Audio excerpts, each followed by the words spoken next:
ሰላም ሰላም ውድና የተከበራችሁ የአዚቲ ቤተሰቦች እንዴት ናችሁ? ሰላም ናችሁ? ሰላማችሁ ብዝት ትርፍርፍ ይበልልኝ። እኔ ጋር ሁሉ ሰላም እግዚአብሔር ይመስገን። እንዴት ናችሁ?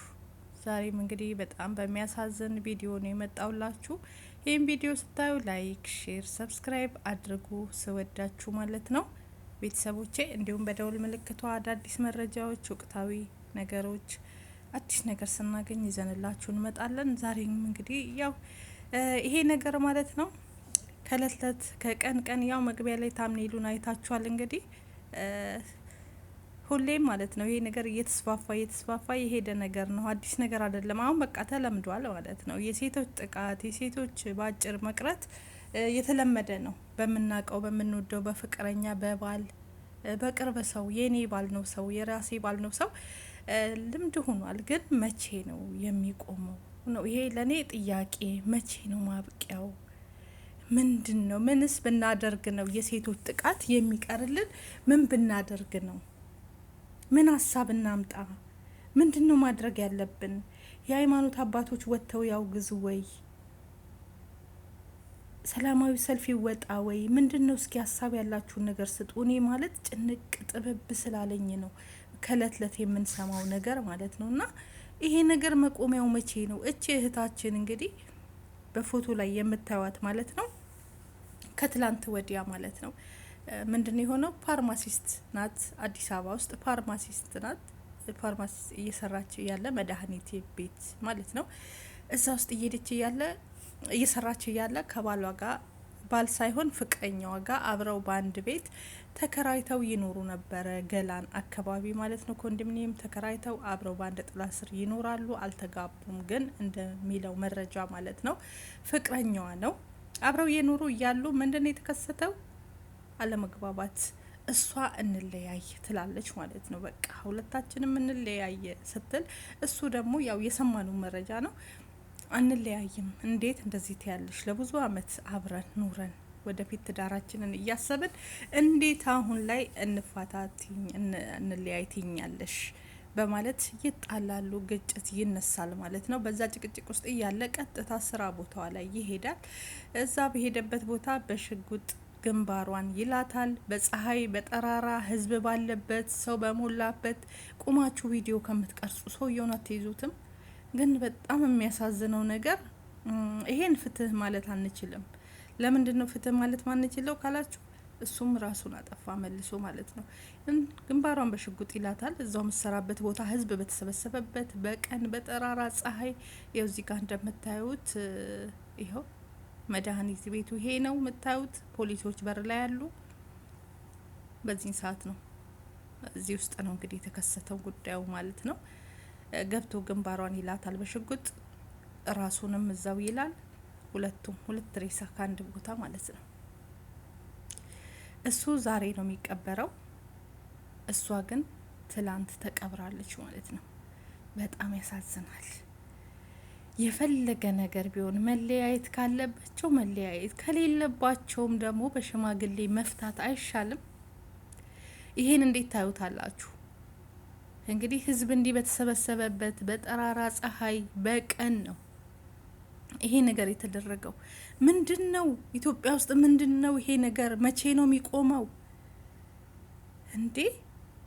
ኢየሱስ ከፋ ማለትም እሷንም ራሱንም በቃ ካለሷ መኖር አልችልም፣ እሷንም አጥፍቼ እኔም ጠፋለሁ እንጂ መለያየትን አልመርጥም ብሎ ነው እንግዲህ ይሄን ነገር እየወሰነ ማለት ነው።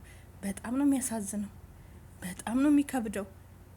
መስማማት አለበት እኮ እሱ እየወደዳት እሷ አልፈልግም ካለች ችግር አለ ማለት ነው። ችግሩ ምን ጋ ነው ካላችሁ፣ ወይ እሱ የሆነ ነገር ይውደዳት እንጂ ያሰቃያት ይሆናል በቅናት በሌላ ነገር። ስለዚህ ይሄን መቋቋም ስለማትችል አልፈልግም ካለች አንድ ሴት ለትዳር ለብዙ ነገር ታስቦ ከሆነ በአጭር ጊዜ ውስጥ ግን በቃኝ እንለያይ ትዳርም ሳንገባ ከተባለ መለያየት አሪፍ ነው ወይ ማስተካከል አሪፍ ነው። ማይታከም ነገር የለም። የሚወዳት ከሆነ እሷንም አጥፍቶ ራስም ከማጥፋት የበደልኩሽን ያጠፋውሽን ይቅርበኝ፣ ከዚህ በኋላ ግን ራሴን አርማለሁ ራሴን አስተካክላለሁ ብሎ ራሱን ማስተካከል እንጂ እንዲህ አይነት ውሳኔ መወሰን በጣም ነው የሚያሳዝነው። ሁለት ነፍስ ሁለት ህይወት በአንድ ጊዜ ማለት ነው። ያማል፣ ከባድ ነው። ብቻ በጣም ያሳዝናል። ከምር ማለት ምን ማለት እንዳለብኝ አላቅም። ምክንያቱም ራሱንም ነው ይሄ ልጅ የጎዳው ማለት ነው። ሁለት ነገር ሁለት ነፍስ በቀን በፀሐይ በጠራራ እንደዚህ አይነት ነገር ማድረግ እና ይሄ ነገር መቼ ነው የሚቆመው? ማብቂያው መቼ ነው የሚቋጨው? ምን ብናደርግ ነው? ህዝብ ሰላማዊ ሰልፍ ቢወጣ ወይስ አባቶች ገብተው ወጥተው ይሄን ነገር ማውገዝ አለባቸው ወይስ ምንድን ነው? እኔ ጨነቀኝ። መቼ ነው ማብቂያው? እንዲህ አይነት ነገሮች መቼ ነው የሚቆሙበት ነገር ነው? እረ አሁን እኮ አስቡት። ከቀነኒ እንግዲህ እና ከትዝታ ናት መጀመሪያ። ትዝታ ገና 3 ወሯ ነው። በወሩ ቀነኒ ተተካች። 2 ወሯ ነው።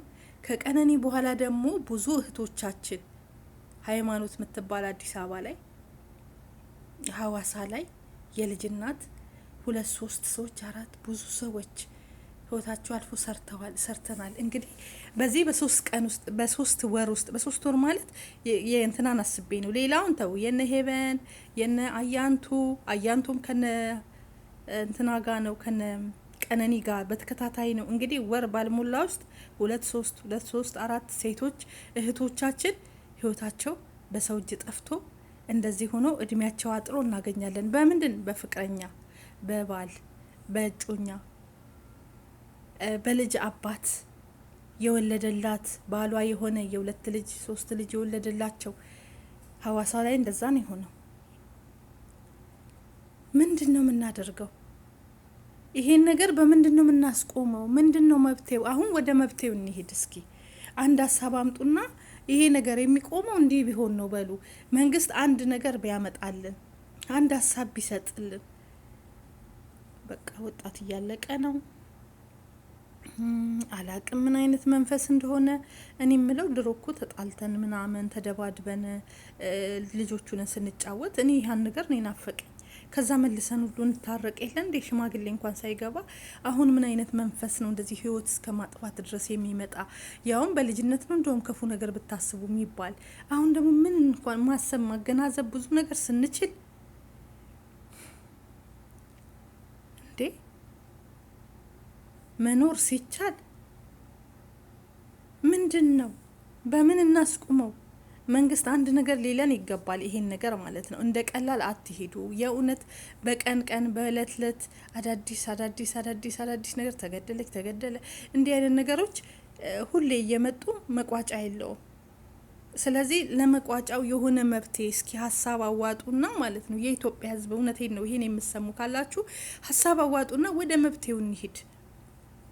እንግዲህ እቺ ወጣት እንደተናገሩት ከሆነ ቪዲዮ ላይ እንደሰማነው በጣም ጥሩ በጣም መልካም ልጅ፣ በጣም ተግባቢ፣ ሳቂታ፣ ተጫዋች፣ ቆንጅዬ ልጅ እንደሆነች ነው።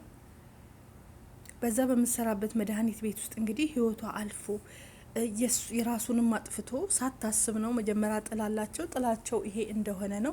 እየቆየ ደግሞ የሚወጣ መረጃ ካለ እንግዲህ አናቅም፣ አንለያይም በማለት ነው። ምንስ ቢሆን ምን አመጣው ይሄን? በቃ አልፈልግም ካለች የሚያስተካክለው ነገር ካለ እሱ ጋር ችግር ካለ ስለ መረራት ነው። አንድ ሴት ከመሬት ተነስታ አልፈልግም አትልም ወይ ሌላ ፍቅረኛ አግኝታ አይደለም። አንድን ወንድ አልፈልግም ስትል መጀመሪያ ወዳው አፍቅረው አብራ እየኖረች ከዛ እዚህ ጋር ማቆም አለብኝ ካለች ይህ ሰው ወይ ወስላታ ነው ወይ ያልተመቻት ነገር አለ ከሱ ጋር። ገባችሁ? ጥሩ ነገር አይደለም። ራስህን ማስተካከል እንጂ በግድ ጎትተህ አፍቅሪኝ አግቢኝ ማለት አይቻልም።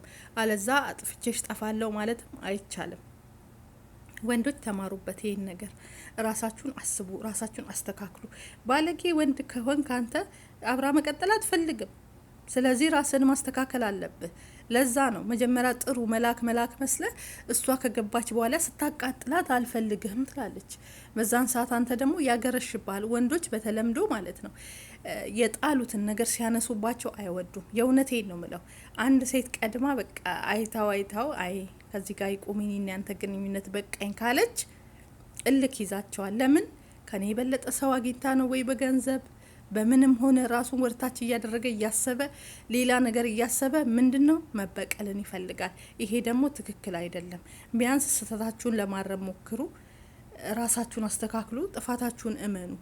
ከዛ ነገሮች ይስተካከላሉ። እና በጣም ነው የሚያሳዝነው። የዚህ መቆሚያው የዚህ ማብቂያው መቼ ነው? ምንድን ነው? ምን ላይ ነው የሚለው ነገር እስኪ አስቡበት እናንተ ማለት ነው። እና አንድ መፍትሄ እናምጣ ነው ምላችሁ። እኔ እንደምለው ከሆነ የኦርቶዶክስም የሙስሊምም አባቶች ወጥተው አንድ ወንድ ፍቅረኛውን ባለቤቱንም አካሉ የሆነችውን ሴት እጮኛውም ሆነ በፍቅር መልክ መልአክ መስሎ ቀርቦ እንደዚህ አይነት ነገር ሲያደርግ ያ ሰው እሱም እንደዛው እንዲደረግ ማለት የገደለ ይገደል እንደሚለው ሕግ ማለት ነው። እንደዛ አይነት ነገሮች አባቶች ወጥተው ይሄን ነገር ቢያወግዙ ቢያንስ ትንሽ ይቀንሳል ብዬ አስባለሁ። ምንም አማራጭ ያ ሰው ጥፋትም ይኑራት አይኑራት አንድን ሴት ሚስቱን፣ እጮኛውን፣ ፍቅረኛውን ህይወቷን ካጠፋ የሱም ህይወት መጥፋት እንዳለበት ይሄ ነገር ተወጥቶ አዋጅ ቢታወጅልን ቢያንስ ይቀንሳል። በቃ ምንም ካለ ምንም ጭቅጭቅ ልክ ተያዘ እሷን አጠፋ አይደል እሱንም ማጥፋት። እንደዛ ከሆነ እኔም እገደላለሁ በማለት ሊቆም ይችላል። አለዛ ግን ይባባሳል። ለምንድን ነው የሚባባሰው? እንትን የለማ ፍትህ ስለሌለ መብት ስለሌለ በቃ እየቀጠለ ነው የሚሄደው ማለት ነው። መፍትሄ የለም፣ ፍትህ የለም፣ የሚሰጠው ቅጣት ትክክል አይደለም። 12 አመት ይታሰራል ይወጣል፣ 13 አመት ይታሰራል ይወጣል። እኛ ለስንቱና ልቅስ። የእውነት የቀነኒን አይታችኋል፣ በአሰቃቂ የትዝታ ደግሞ የከፋ ከምንም በላይ የትዝታ ደግሞ በጣም 1 2 3 ሞት አይደለም ሞት የሚባለው ሞት ነው። ትዝታ ደግሞ የሞተችው ማለት ነው። ምክንያቱም ብዙ ግፍ ተፈጽሞባት እህት እንደተናገረችው ቪዲዮ ሰምታችኋል። እና ይሄ ነገር እስከ መቼ ነው የሚቀጥለው? ይሄን ለማስቆም ለምንድን ነው ኢትዮጵያን በአንድ ላይ ቁመን የሆነ መብቴ ማናመጣ መንግስት ላይ ጫና ማናደርገው? ፍትህ እንዲሰጥ እንዲህ አይነት ውሳኔ እንዲህ አይነት ነገር ያደረጉትን አለምንም ጭቅጭቅ እነሱም እንዲሰው ለምን አይደረግም እንዴ? ህግ እያለ መለያየት እያለ መፋታት እያለ ሽማግሌ እያለ እንደ ድሮ እንደ አባቶቻችን እንደ እናቶቻችን በሽማግሌ መታረቅም መለያየትም ስንት ነገር እያለ በቀን በጠራራ ፀሐይ ሰው የፈለገውን እየገነፈለ እየሄደ አናቱ ላይ ሲወጣ እየሄደ ያንን እየደፋ ያን እየደፋ ለምን? ኢትዮጵያ ውስጥ እኮ የሰው ነፍስ እኮ ከውሻ ነፍስ በታች ሆኗል። የሰው ነፍስ ከዘንባባ ነፍስ በታች ሆኗል። ዘንባባ መንገድ ላይ የሚተከለው ለጥላ እንጂ ለሌላ ነገር ጥቅም የለውም። ግን እሱን ገጫችሁ ተብለው ብዙ ስርና ብዙ ገንዘብ ሰው ግን የሰውን ህይወት አጥፍቶ ደግሞ ነጻ ይለቀቃል ሁሉ ማለት ነው። እስር እንኳን የለም። ከታሰረም 3 አመት 13 አመት ከዛ በላይ የለም።